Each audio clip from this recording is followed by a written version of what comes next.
जय श्री राधे कृष्णा दोस्तों। स्वागत है आपका आपके अपने चैनल कृष्णा भक्ति मार्गदर्शन में। भगवान श्री हरि और भगवान महादेव की कृपा आपके जीवन में हमेशा बनी रहे। दोस्तों, आपने भाद्रपद मास में हमारे इस चैनल पर श्रीमद् भागवत का महात्म्य सुना। आज से आश्विन मास के शुभ समय में हम प्रारंभ करने जा रहे हैं श्रीमद् भागवत पुराण के प्रथम स्कंद, जिसके पहले अध्याय में आज आप रसपान करेंगे श्री सूत जी से शौनक आदि ऋषियों ने जो प्रश्न किए थे उनके मंगलाचरण के बारे में। आइए शुभारंभ करते हैं श्रीमद् भागवत पुराण के प्रथम स्कंद के पहले अध्याय का। इस अध्याय में श्लोक 1 से श्लोक 23 तक का वर्णन किया गया है। ओम श्री गणेशाय नमः। ओम नमो भगवते वासुदेवाय नमः। जिससे जगत की सृष्टि, स्थिति और प्रलय होते हैं, क्योंकि वह सभी सद्रूप पदार्थों में अनुगत है और असत पदार्थों से पृथक है। जड़ नहीं, चेतन है, परतंत्र नहीं, स्वयं प्रकाश है, जो ब्रह्मा अथवा हिरण्यगर्भ नहीं, प्रत्युत उन्हें अपने संकल्प से ही जिसने उस वेद ज्ञान का दान किया है, जिसके संबंध में बड़े बड़े विद्वान भी मोहित हो जाते हैं।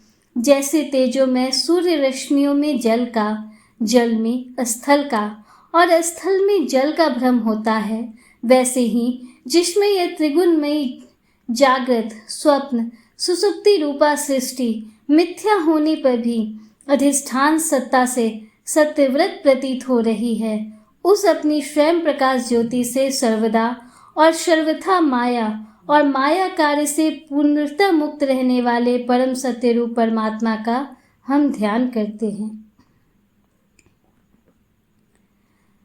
महामुनि व्यास देव के द्वारा निर्मित इस श्रीमद् भागवत पुराण में मोक्ष पर्यंत फल की कामना से रहित परम धर्म का निरूपण हुआ है। इसमें शुद्ध अंतःकरण सत्पुरुषों के जानने योग्य उस वास्तविक वस्तु परमात्मा का निरूपण हुआ है, जो तीनों तापों का जड़ नाश करने वाली और परम कल्याण देने वाली है। अब और किसी साधन या शास्त्र से क्या प्रयोजन।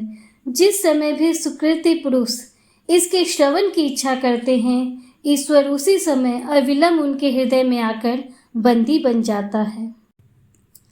रस के मर्मज्ञ भक्तजन, यह श्रीमद् भागवत वेद रूप कल्प वृक्ष का पका हुआ फल है। श्री सुखदेव रूप तोते के मुख का संबंध हो जाने से यह परम आनंदमय सुधा से परिपूर्ण हो गया है।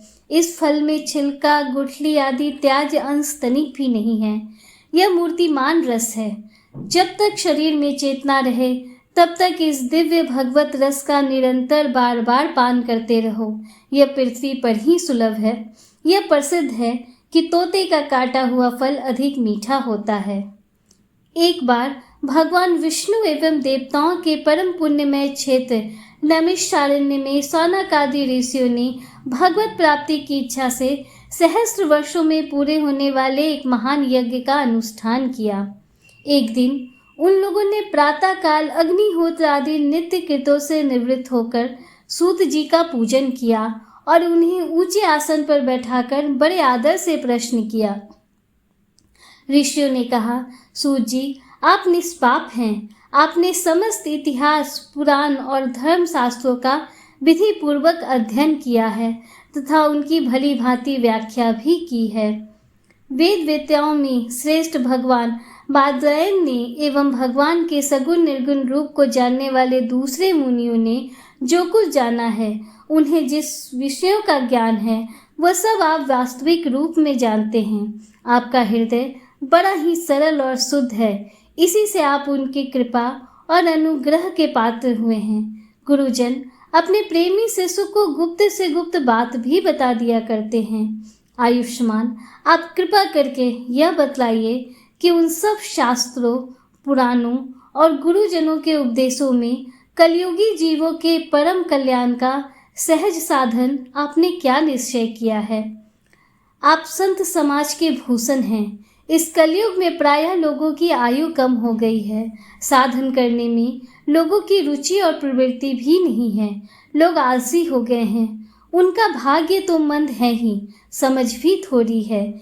इसके साथ ही वे नाना प्रकार की विघ्न बाधाओं से घिरे हुए भी रहते हैं। शास्त्र भी बहुत से हैं, परंतु उनमें एक निश्चित साधन का नहीं, अनेक प्रकार के कर्मों का वर्णन है। साथ ही वे इतने बड़े हैं कि उनका एक अंश सुनना भी कठिन है। आप परोपकारी हैं, अपनी बुद्धि से उनका सार निकालकर प्राणियों के परम कल्याण के लिए हम श्रद्धालुओं को सुनाइए, जिससे हमारे अंतःकरण की शुद्धि प्राप्त हो। प्यारे सूत जी, आपका कल्याण हो। आप तो जानते ही हैं कि यदुवंशियों के रक्षक वत्सल भगवान श्री कृष्ण वसुदेव की धर्मपत्नी देवकी के गर्भ से क्या करने की इच्छा से अवतीर्ण हुए थे। हम उसे सुनना चाहते हैं। आप कृपा करके हमारे लिए उसका वर्णन कीजिए, क्योंकि भगवान का अवतार जीवों के परम कल्याण और उनकी भगवत प्रेममयी समृद्धि के लिए ही होता है।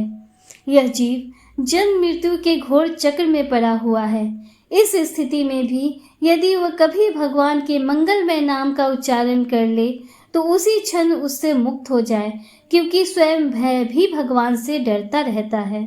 सूत जी, परम विरक्त और परम शांत मुनिजन भगवान के श्री चरणों की शरण में ही रहते हैं। अतएव उनके स्पर्श मात्र से संसार के जीव तुरंत पवित्र हो जाते हैं। इधर गंगा जी के जल का बहुत दिनों तक सेवन किया जाए तब कहीं पवित्रता प्राप्त होती है। ऐसे पुण्यात्मा भक्त जिनकी लीलाओं का ज्ञान करते रहते हैं, उन भगवान का कलिमलहारी पवित्र यश भला आत्मशुद्धि की इच्छा वाला ऐसा कौन मनुष्य होगा जो श्रवण न करे। वे लीला से ही अवतार धारण करते हैं। नारद आदि महात्माओं ने उनके उदार कर्मों का गान किया है। हम श्रद्धालुओं के प्रति आप उनका वर्णन कीजिए। बुद्धिमान सूत जी, सर्व समर्थ प्रभु अपनी योग माया से स्वच्छंद लीला करते हैं। आप उन श्री हरि की मंगलमयी अवतार कथाओं का अब वर्णन कीजिए।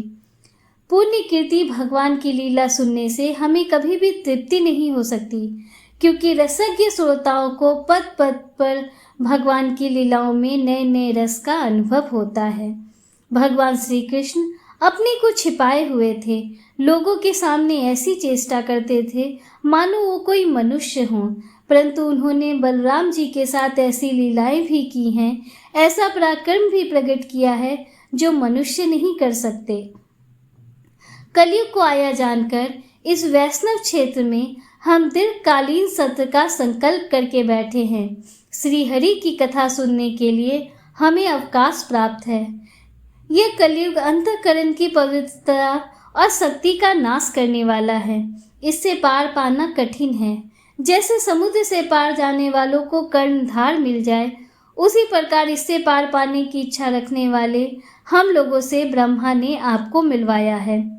धर्म रक्षक, ब्राह्मण भक्त, योगेश्वर भगवान श्री कृष्ण के अपने धाम में पधार जाने पर धर्म ने अब किसकी शरण ली है, यह बताइए। श्रीमद् भागवत पुराण प्रथम स्कंद प्रथम अध्याय समाप्त होता है। दोस्तों, उम्मीद करती हूँ श्रीमद् भागवत पुराण प्रथम स्कंद द्वितीय अध्याय का श्रवण करने के लिए आप कल भी हमारे साथ जुड़े रहेंगे।